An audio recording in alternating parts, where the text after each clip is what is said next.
And hello, it is September 30th, 2024, the National Day of Truth and Reconciliation here in Ottawa, Ontario.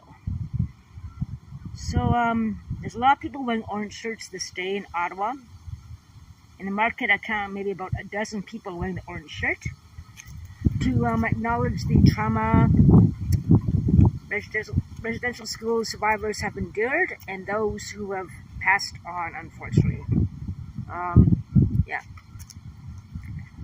So I just want to acknowledge and honor those people who have that trauma lingering on still, who survived that. And also showing respect to those who have passed on, unfortunately, with all the unmarked graves and so forth.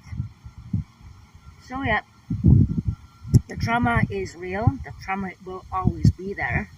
So that's the thing. And the racism inflicted toward us on this day shall not be tolerated at all. So hopefully, we deal with enough trauma in our past, not just for residential school survivors, school members as well. There's me and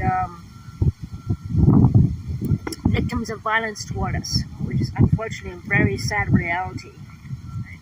As I mentioned before, it makes no sense why the neighbor who kicked me in the chest there also kicked an Inuit gentleman too in the chest as well around the same time of the assault, where he basically went randomly around attacking Indigenous Inuit people.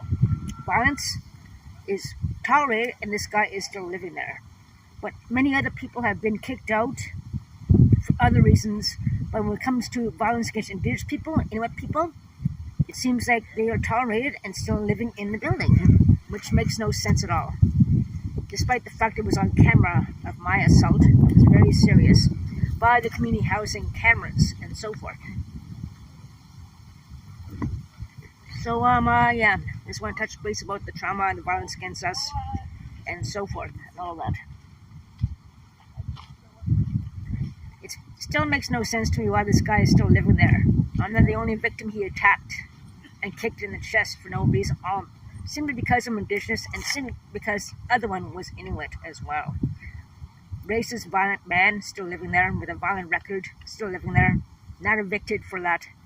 Nothing has been done to help speed up my emergency transfer and so forth, so I'm still have to get that processed as soon as possible. And someone who's known to do drugs and prostitution and everything is getting a transfer before my emergency transfer after my serious assault as well. So that's another thing that's very disconcerting. So yeah, this is a very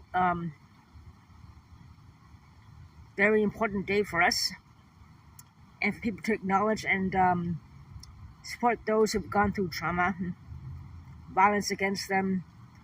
The residential schools, what happened there was just notorious. Like the abuses and everything they have gone through, and the abuses we endure to this day, is just simply very, very, very ongoing and not getting much better. There were two people downtown yesterday. Both of them were seriously assaulted for standing up for their rights, and as a result, they got badly assaulted. The gentleman there was so bashed up in the face, his eyes were squinting closed.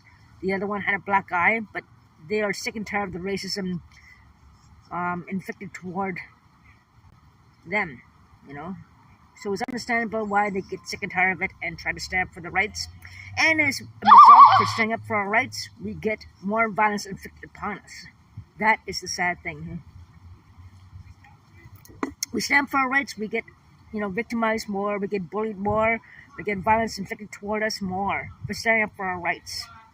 And it seems like the people who are violent toward us get away with it all. Like that neighbor who beat me up for no reason and beat up the Inuit guy. He's still living there. It makes no sense at all why he was not evicted. Complete racism in this case, I believe. You do the math. I forgot to turn my notification off, my friends. I'm sorry about that. But yeah. So I'm going to walk around. It's a beautiful day here in Ottawa, Ontario. The temperature is like plus 23 around there, so it's very nice. And on this last day of September, and autumn come in full swing. So yeah, just wanted to say Meg Witch to those who are listening, and watch out for each other, support each other, and try to stand up against violence toward us and so forth, which we have endured and suffered a lot for a lot of things, and that is 100% true for us, unfortunately. So Meg Witch, take care, and I'll talk to you guys later on tonight, probably, or tomorrow or something. There's a lot of things to do, and a lot of people to see and so forth.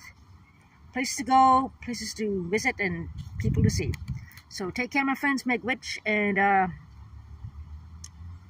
honor those people from residential school, and all Indigenous people in general, Inuit people as well, on this very Orange Shirt Day, Truth and Reconciliation.